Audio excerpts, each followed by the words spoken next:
Tibetan Raiders. The favorite dream of any producer is not just to make a successful film, but to launch a full-scale franchise that will be generating profits through its numerous sequels, prequels, and spin-offs for years to come. Although Chinese cinema has no lack of franchises about Tomb Raiders, mainly Mo Jin, producers are not giving up.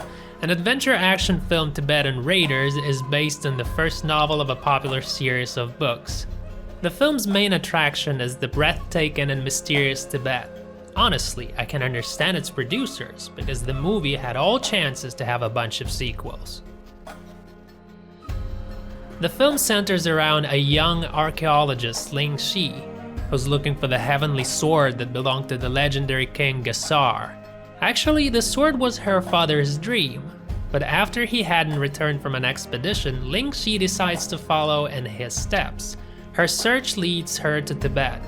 There, with the help of a local driver, Ma Kuang, she picks up the trace of the sword. However, Li Shi is not the only one looking for the valuable artifact. A smuggler named King Zhang is also hunting for the sword, and his deranged gangsters will do anything to get rid of the competition. For an online project, Tibetan Raiders look pretty good.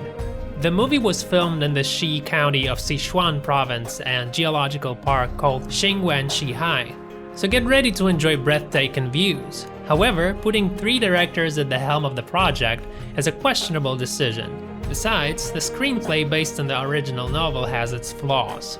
After a short action scene at the beginning, we don't see any pursuits, fights, or shootings till the 3rd act. So if you love drive and action-packed narrative that are common for present-day online films, you'll probably be bored. You'll be looking at mountains, deserts, fields, sunrises, and sunsets. As for the action, the characters will tell you how it went.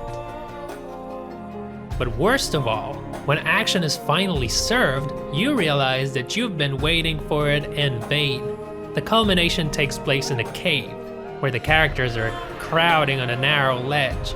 At first, they're shooting each other, then a fight follows, and then, in near total darkness and with lame computer graphics in the background, one by one they fall into the abyss. The smooth stone walls of the cave and the black abyss are CGI'd so poorly that you wanna weep. The filmmakers have done an impossible thing indeed. Chinese audiences gave a rather warm welcome to Tibetan Raiders, mostly because of picturesque mountain views and endless love for everything that has to do with ancient tombs.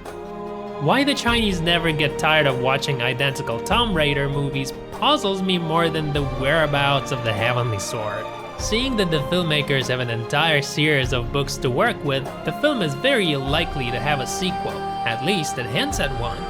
The first Tibetan Raiders movie was a letdown. We only have to wait and see what the second installment will bring.